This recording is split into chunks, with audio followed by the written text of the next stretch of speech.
Welcome back to the Legal Smith Unleashed. I am attorney Kurt Smith. I'm here today with my legal Smeagol, Dylan Smith. How are you, Dylan? If I could have predicted a Smeagol impersonation, that would have been right out the gate. Right out the gate. Fantastic.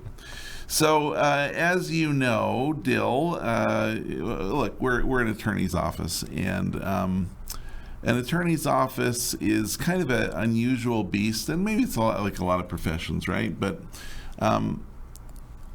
we are there to help people. Exactly. Right? At least that's how I feel, right? We're there to help people, but we're also a business. And so you've got to kind of weigh those two things, right? So when people come in, I'm offering them a service that will help them, but I've also got to make them pay, right? Right. And the problem in this business, along with a lot of other businesses, is I'm not the only guy in town, right? There's 1,000 other attorneys in town, and so I'm competing for business with other attorneys, right? Well, other lesser attorneys, but yes. Yes, it's not much of a competition, but so you're very kind. So that's the thing, and that's not a me issue. That's an every attorney issue, right? So how do you make sure that you get enough clients to stay profitable, but that you're also is there a balance between getting enough clients to stay profitable and offering a service that's going to help people, and how do you bring those clients in? That's really the question, right? So I think you ask anybody in town if that's possible, they're probably going to be doubtful about it. Well, look, I mean, that's really my goal. Now, I've talked to lots of other attorneys in town. In fact, talked to one of them that likes to appear on buses a lot, and it wasn't the current iteration. It was somebody else that used to work for that firm, a lot of cartoons. And I asked the attorney, I go, look, what is your deal? What do you guys do over there? And the attorney told me, look, well, I don't really care what they say. We're going to take the case no matter what. And I looked at him, kind of cocked my head. I'm like, wait, what?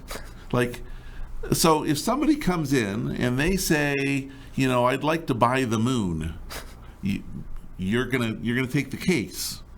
Well, yeah, I mean, they want to buy the moon. I'm gonna take the case. And you're like, well, you do realize you can't buy the moon, right? And so it really struck me as kind of disingenuous, right? Sure. And that's never been my mantra. My mantra is, you come in, you've got a legal problem. My job is to help you. I'm going to charge you for it, but my job is to help you.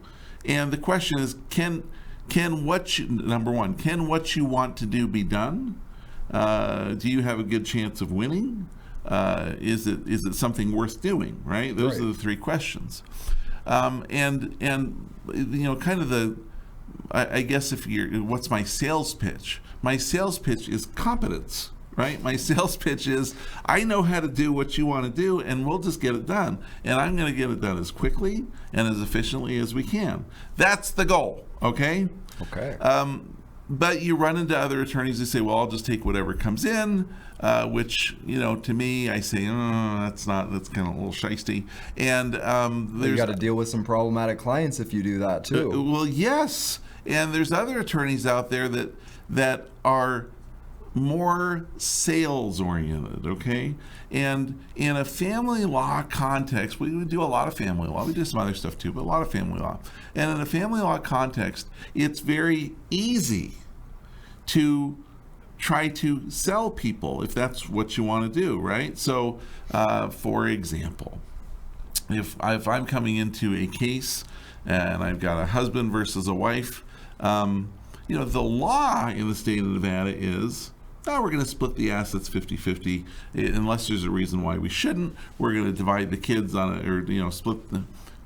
the kids. Yeah, I'm going to just King Solomon. We talked about that a couple weeks ago, didn't we? Yeah, we did. I'm going to give a custody agreement that's joint custody unless there's a reason why we shouldn't, right? And hopefully we can get this done quickly and easily, blah, blah, blah.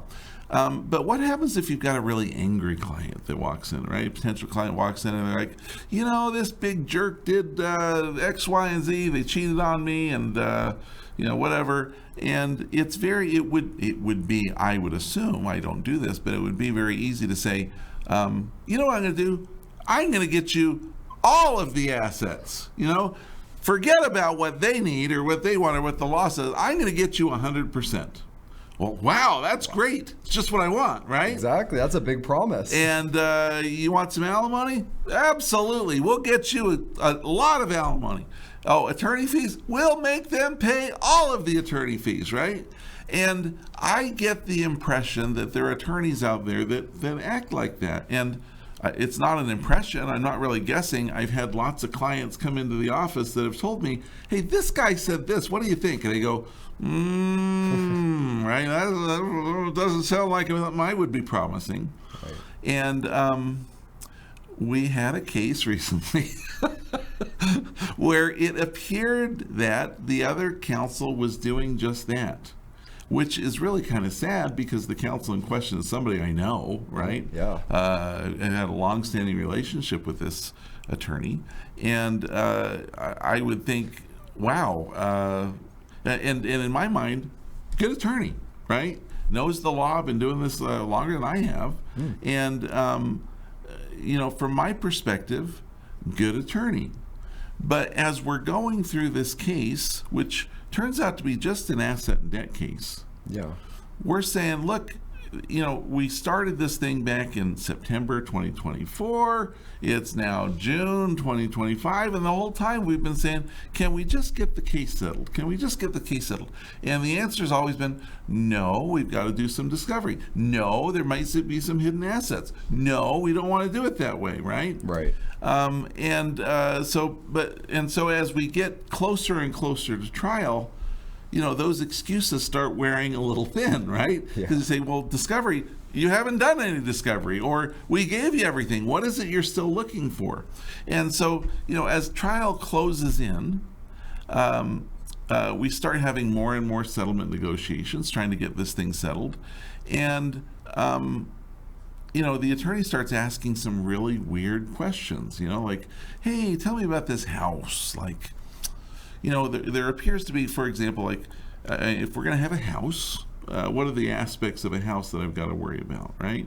We usually get the house and the mortgage. The house, the mortgage, the equity, right? I got to worry about the equity. So, if I buy a house 10 years ago for $500,000, and today it's worth $501,000, and they haven't paid anything off, how much equity do I have to split? $1,000. $1,000, right? If I buy a house for $500 and I've paid off $500, how much equity do I have to split? Yeah, $500. There we go, right? I mean, it's not rocket science, but to some, but not to us. To some. So, this guy starts saying, "Look, I've been looking at your documents, and in this particular case, before the parties got married, your guy did a mortgage deferment." I say, okay, well, that's true. And he racked up about $27,000 in unpaid mortgage payments. And I said, yeah. He said, well, he has to pay that back. And I said, well, no, you don't pay that back. That's part of the mortgage. Exactly. Like, it's money that didn't get paid. What do you call money on a mortgage that didn't get paid? Debt. A mortgage. It's a mortgage. That's the mortgage, right? And so this guy's, well, that's not fair. She shouldn't have to do that. And I say, look, this is a case where these guys got married later in life.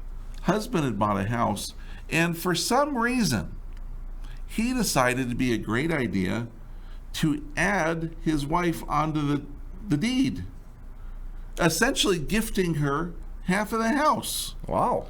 Oh, what a generous guy. So I said, well, listen, you don't, I guess I'm trying to understand. Help me understand, because I'm not that smart. You want to come in and get half the equity, right? Yes. But you don't want her to have to pay the mortgage. Right. Explain to me how that works. And it doesn't work. And I start hearing things like, well, that's just, it's an equity issue, or it's a fairness issue, or, she's just not going to do it.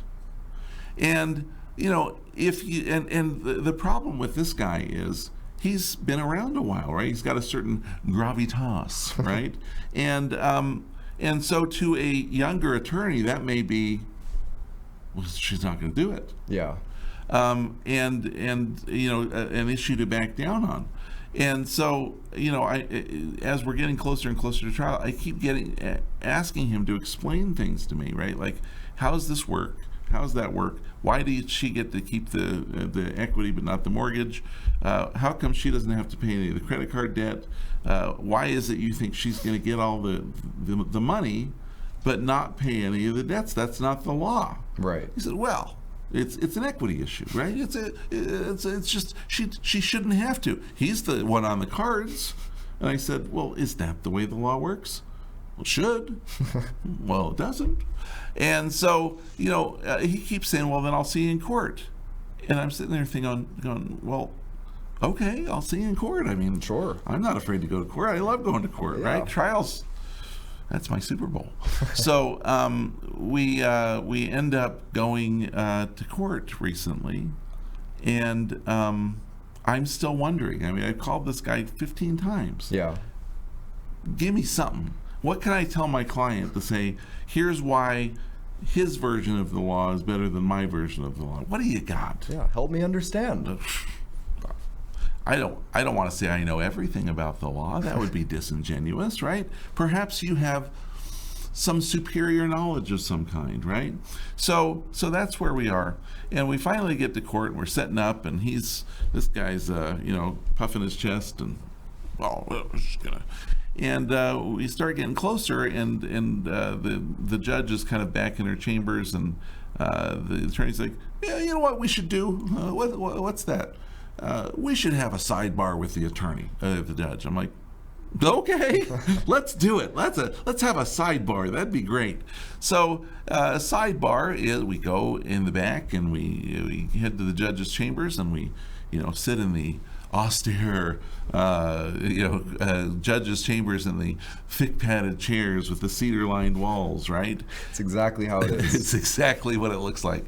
And so we go in the back, and he starts talking. He's like, Judge, I just want to get your thoughts about how this might go down, and we're going to split this mortgage. And she's like, oh, great, because that's the law. And the guy's like, well, yeah, but there's some things. And I go, Judge, here's the deal. There was a deferral, right? And he didn't pay certain months prior to the marriage. Right. And then they got married, and then she came on the deed. And the judge is like, uh-huh. And so then what's the issue? Well, no, that's it. She doesn't want to pay the back mortgage. And the judge is like, what? Like, you have to pay the mortgage if you're going to get the equity. Yeah. And the attorney's like, well, okay, well, what about all this credit card debt? She's like, what about all the credit card debt? She shouldn't have to pay any of this. And the judge is like, oh, sounds great. Why? Well, it's just not fair. It's not fair. And the judge is like, well, Mr. Smith, what do you think? And I said, well, Judge, it may not be fair, but under Kogod v. Kogod-Kiafi, it's exactly fair, right? I mean, this is what the Nevada Supreme Court says we have to do. And there's often times where one party's the bigger spender, and one party kind of doesn't get to spend as much. And even still, if you didn't like it, you should have divorced this guy earlier, Sure, right? yeah. Not sit around for years and then go, oh, by the way, I shouldn't have to pay for any of this. So the judge is like, well, she's going to have to pay half that debt. And the guy's like, well, okay. What about alimony? I'm like, Judge, there's no alimony here, right? I mean, this is like a 3-year marriage. We're not doing alimony on this stupid thing. And he's like, my client's living in her car. And I look at the guy, and I'm like, look, nobody believes you, right? She hasn't been living in her car for 10 months. Nobody believes that. He's, Yeah. well, it's true. No, it's not. Right? It's not. So, the judge is like, how about this? See if you can get your client to take a slightly larger percentage of the debt, and that way I don't have to worry about alimony or attorney fees. And the guy's just like, wait, no alimony or attorney fees. See if they'll take a little bit more of the debt. So I go, let me see if I can work that out. Now, I have done my job, right? I have met with my client. I know exactly what he's willing to take to get rid of this case and make sure that it's over with. In fact, he would have walked away from the entire house. Yeah. He would have taken all the debt. He just wanted to be done, right? And so as I'm sitting there going, I wonder if I can convince him to do this. Of course I can, right? So this is what we call client control. For those of you at home, client control is a word that we use as attorneys to say, how much influence do I have over the client to see if they'll do what I ask them to do so that we don't run into problems later, right? Right. I've got nearly 100% client control in this case. So as they're giving me this, I'm sitting there going, oh, well, I wonder. I'll go. It'll be a tough sell. But so we go back and we break off into our little ante rooms, and that's when the magic starts, right? Absolutely. Now you were there for this one, right? I was, yeah. This was one where I sit with the client. I said, hey, here's what we're going to do. Judge wants you to do a little bit slightly higher percentage of the debt, and that way we won't do attorney fees or alimony. He's like, well, that's great. I'm like, okay. And so, we're in this little side room off to the court, and there's the little teeny hallway, and then there's another little side room, and we're down behind these thick oak doors that you can't hear anything through. But the walls, I can hear everything through, right? And all of a sudden, I start hearing this guy and the attorney and his client absolutely going at it. It is like fireworks at Disneyland, okay? Oh, just screaming at each other. Just going to town. I can't hear what they're saying, but I know what they're saying, right? Yeah. And these doors that we have in the rooms, they have these little glass windows, and I'm looking through. And all of a sudden, I see the attorney over there, and he's sitting there. They're both standing up yelling at each other, and he sits down, and then he's just like, oh. And he doesn't know what to do, right? And this lady's just yelling, berating at him, screaming at him, and then the marshal finally comes out, and she's like, hey, you got 2 minutes. I'm like, I've been done for the last 20 minutes, right? Yeah. You got to work on them. And she goes over there, and finally they call us back in the room. And this is where the more magic started, right? Because the attorney gets up, and I'm just going to give you a little advice, okay? A little advice to the citizenry.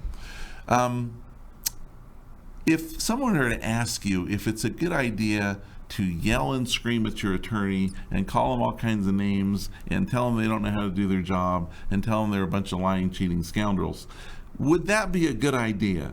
Probably not. Probably not. And that's what she did in the room, although it was in some foreign language I didn't understand. But, that's what happened. And the attorney gets up and he goes, Judge, my client and I have come to a realization that there's some differences between us that just can't be overcome. And as a result, I'm going to be forced to withdraw. Oh! Now, here's what could happen, right? The judge can make a big stink, right? Yeah. Hey, Mr. Attorney, you're on until I say you're not on. Totally. And so she's sitting there listening, and it's the day of trial. And I don't know about other jurisdictions, but I'll tell you what happens in Las Vegas. We don't continue the trial, right? Right. You've got one opportunity to work this out with your counsel, and if it doesn't happen, you're without counsel. And I'm sitting here going, he's about to withdraw. And so he's giving all the reasons, and I look at the judge, and I say, Judge, I have no objection if he wants to withdraw. So he does. He stands up and he's out of there. And before he goes, the judge is saying, "Hey, ma'am, your attorney's about to withdraw. Are you sure you want to do this? Yes, I do not like him. Okay, I have to go on with the trial today. Yes, I understand. Okay, and that he has to, if you withdraw, you have to act just like an attorney. Yes, I get it. Okay. All right, on that basis, Mr. Smith, no, I have no objection, Your Honor. If he wants to go, it'll be sad, but I'll let him go. And so he goes, and I'm sitting there going, oh, yes, here we go. So it's my case. We filed the case, and I call my guy to the stand, and I get him to admit everything I need him to admit to win the case. Boom, boom, boom, boom, boom, boom, boom, boom, boom, boom, boom. And then she gets to ask questions, and she starts going in. And she starts asking these questions. And did you ever see Goonies? I did. So there's a scene in Goonies, right, where there's the kidnappers are there, and they what's the kid's name? Chubbs? Chunk. And they kidnap Chunk, and they say, all right, tell me the whole story. And he's like, the whole story? Yeah. And he goes, well, it all started when I was little. And he starts going into his whole life story. And the kidnappers are like, oh, no. What did we ask for? That's what's going on here. This lady's talking about her childhood and how they met and what's going on and why he was such a great guy before and now he's not a great guy and how she's had these troubles. And everybody's sitting there going, okay. And finally, after 20, 30 minutes, I got to go, Judge, I hate to interrupt when we're learning so many things, but what I could do is I could dismiss my client because she won't ask him a question. She just wants to testify. Yeah. Why don't we dismiss my client for now? If she wants to call him back, she can. I'll just put her on the stand, and I'll ask her some questions. And the judge says, that sounds like a fantastic idea. Now, this lady, right? She's not a native speaker. Right. And so, but she speaks just fine. But what happens with a lot of native speakers, they believe that if they bring in an interpreter, it's going to help their case. It's going to get them some kind of, the judge, not credibility, but sympathy from the judge, right? The judge is going to be sympathetic to them because this poor person doesn't speak the language. But what it really does is it just doubles the time, right? Yeah. And where there's somebody that really doesn't speak the language, I don't care what the language is, right? They don't speak the language. Of course that's needed. That's justice, right? We got to have the ability to have an interpreter in there so that they understand the proceedings. Absolutely. But there's a lot of people in town that come in, they speak the language just fine. And they bring in an interpreter, and what ends up happening is you'll ask a question, and they'll just jump in and start talking, and the judge is like, whoa, you speak the language? And, a little bit. And they're like, no, you have to go through the interpreter. And it gets so frustrating for them because they speak English, right? They know what you're saying. They know what the questions are. They know what the answers are. But they've got to go back to their native tongue, tell the interpreter, and then the interpreter has to tell me. And a lot of times the interpreter doesn't do the best of jobs. And so they're not saying exactly what the other person said. They're like, no, I said this. And the judge is like, I'm sorry. You've got to go through your interpreter. Right? And so we end up with this interpreter fiasco. And finally, the judge admonished her, yelled at this lady like 10 times. And is like, look, you've got to use your interpreter. Finally, she just gave up. She's like, okay, if she's just going to talk English, I'll let her talk English. Interpreter, you can sit there, and if there's problems, you jump in, right? And so I go to this lady. I said, look, you heard my client's testimony. You've got this house. And he says he's going to split the equity. You want that? Yes, I do.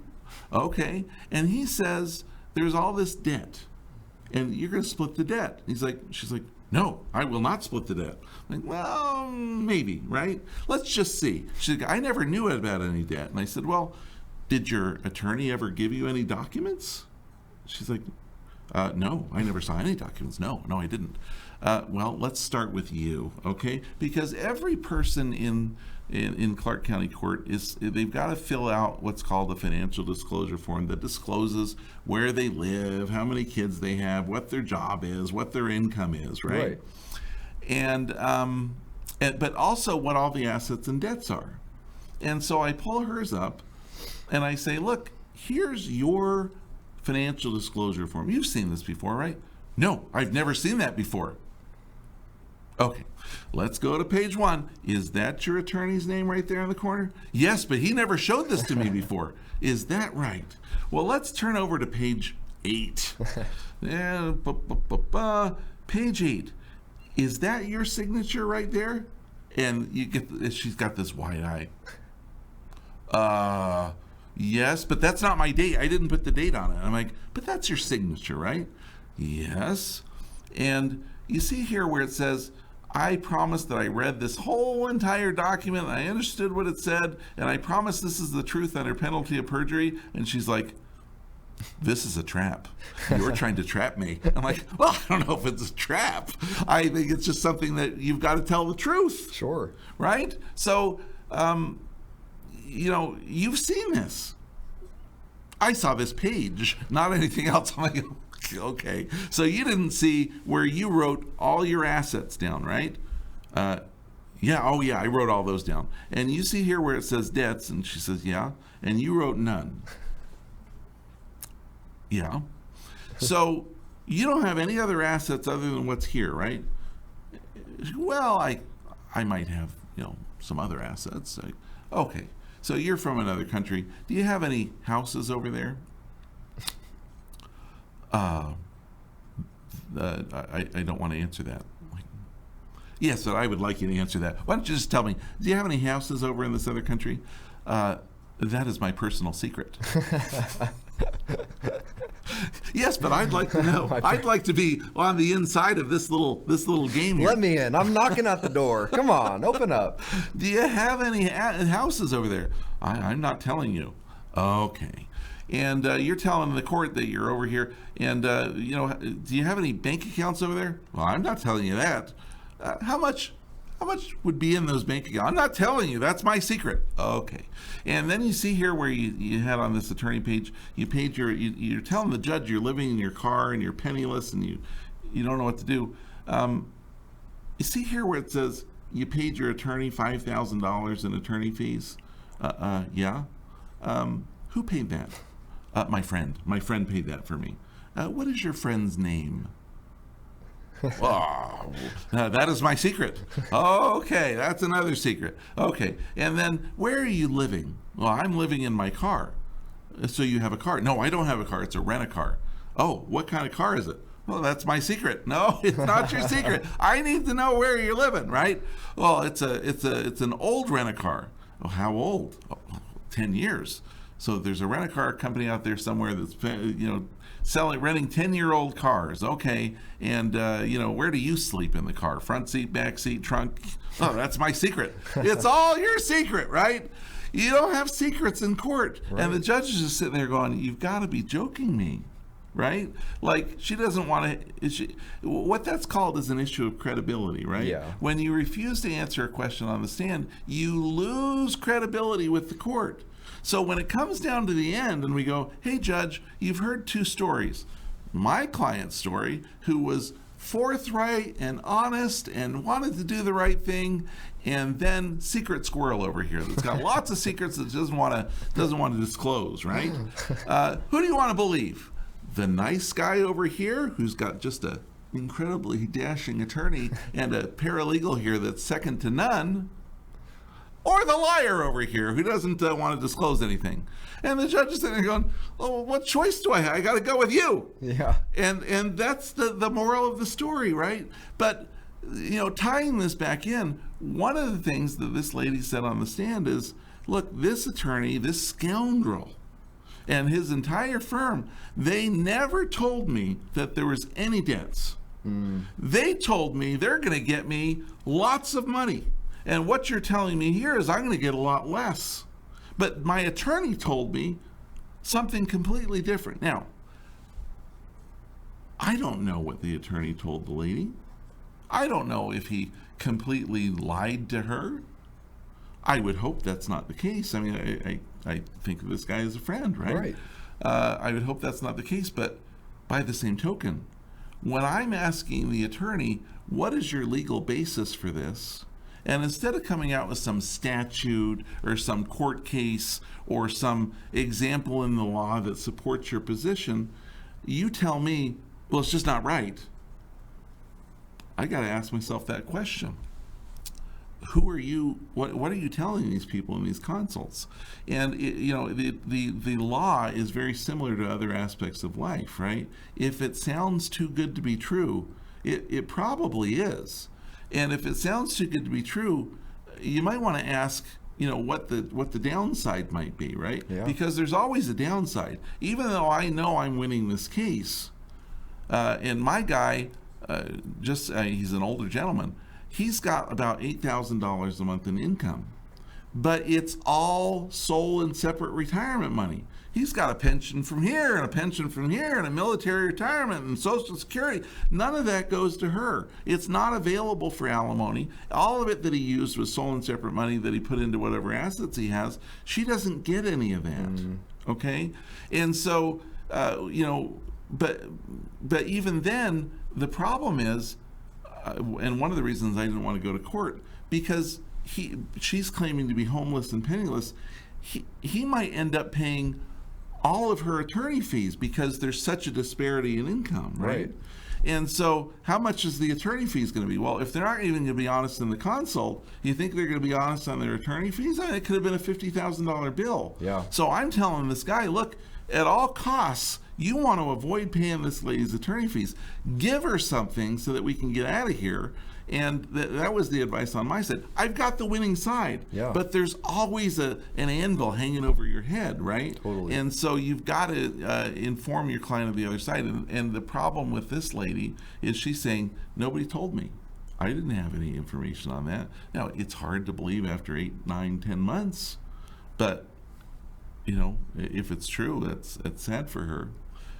It's great for my client because we won, but it's sad for her, right? Yeah. So, look, I guess that's, if we're going back to Aesop's fables, right? Look before you leap. Don't look a gift horse in the mouth. What's the good one for this one? I don't know. But, be careful of the advice that you're getting, because, again, this is a business, and this guy's out there to make money. It's real easy to make money if you promise the moon, because people want the moon, right? Yeah. They want the best possible outcome. And if you promise that every time, you may get a lot of clients, but you're going to end up with a lot of unhappy clients. Absolutely. It's never the goal here at Smith Legal Group. But look, boy, I tell you, you got to attend the judicial settlement conference, right? You got to attend the sidebar. How was that? In-chamber sidebar. Eye-opening, cool. huh? Yeah. The wrangling that goes back and forth between the judges and the attorneys, and we just kind of do our thing. It's pretty fun. So It is. Anyway, that's all the time we have for today. We will see you next time on The Legal Smith Unleashed.